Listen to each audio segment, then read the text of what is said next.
Sure, there are some major diesel-related scandals making front-page news all over the world. And diesel engines have a long and inelegant history as clattery, industrial-grade engines, even though this hasn't been true in passenger cars for quite some time. Land Rover and Jaguar are untroubled by all this, and both are betting that diesel engines have a future in the United States. After driving the 2016 Range Rover Sport HSE Td6, I agree. This is a new engine for North American Land Rover buyers, although the engine has been around for a while. We drove the Sport Td6 back in September of last year, in Spain, and found it to be commendably quiet and torquey. Outside of the power plant, we felt it was typical Range Rover Sport stuff, comfortable and competent off-road, with a classy interior and adequate get-up. But it's worth re-examining what the Sport Td6 can offer Americans. This color, which Land Rover calls Icarus Stone, hides the sport's sharp lines or profile in a thin cloak of generic beige. Do yourself a favor and choose a more interesting tone, like Scotia Gray Metallic or Montalcino Red. The variable ride height is a venerable Land Rover party trick.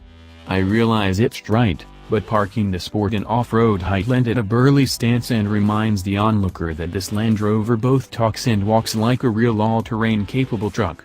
Other than cutting through a median to bypass a traffic deadlock, I tested exactly 0% of its off-road capabilities, just like what we assume are an overwhelming majority of Range Rover Sport owners.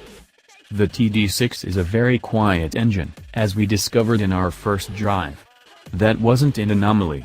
Whether you let it idle or whomp on it, it's only about as clattery from the inside as any direct-injection gasoline V6, in my estimation.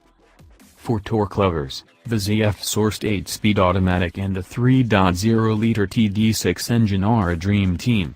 Peak torque, all 443 pound-feet of it, comes halfway to redline at 2000 revolutions per minute. But with 8 gears to throw at the torque curve, there's a wonderful, copious wave of pull from the get-go. The two contraptions complement each other perfectly. I don't know what the roads are like in Barcelona, but I can verify that southeastern Michigan's pavement is lousy. The Sport couldn't care less.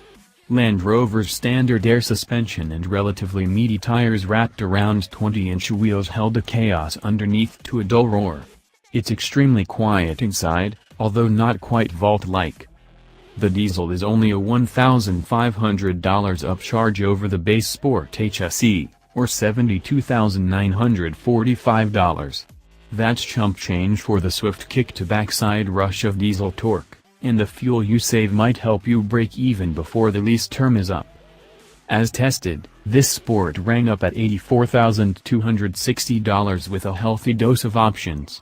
That's to say, the Sport Td6 comes in slightly higher than any of its similarly equipped German competitors' SUVs.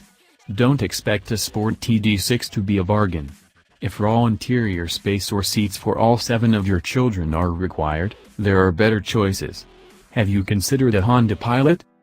As with most things in the JLR stable, such as the Jaguar XF I drove recently, the Sport needs to make some sort of emotional connection to the buyer for the transaction price to make sense.